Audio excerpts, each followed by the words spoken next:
नमस्कार। जैसा कि आप सभी जानते हैं कि इस समय माताजी का दिन चल रहा है, तो उन्हीं के चरणों में समर्पित यह देवी गीत आपके समक्ष प्रस्तुत है। यही निमिया की छैया मैया जी तनी आई के छहाए लिया हो।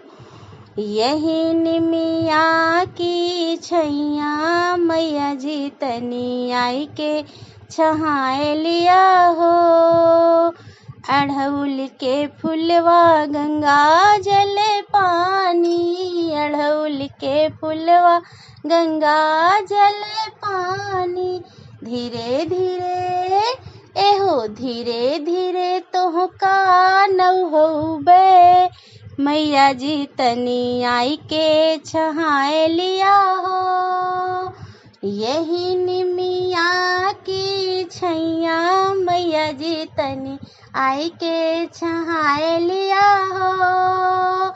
सोने की थाली में जेवना लगायो, सोने की थाली में जेवना लगायो। धीरे धीरे एहो धीरे धीरे भोगवा लगौबे मैया जी तनी आई के छहाए लिया हो। धीरे धीरे भोगवा लगौबे मैया जी तनी आई के छहाए लिया हो। यही निमिया की छैया मैया जी तनी आई के छहाए लिया हो।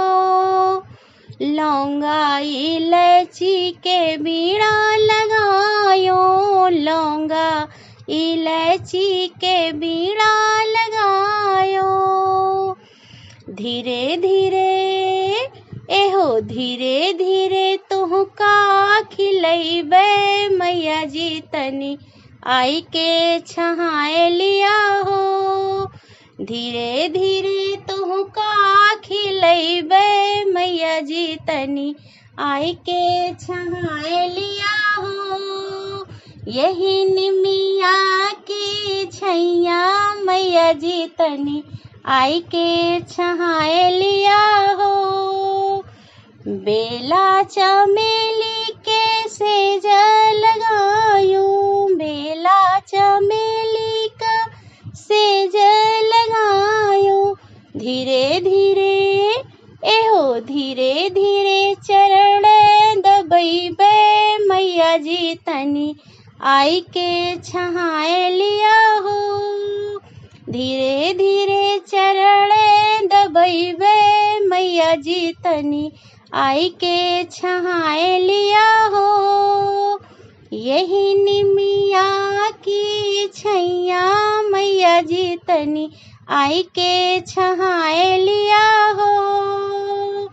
चंदन के पटरा रे समय लागल डोरी, चंदन के पटरा रे समय लागल डोरी।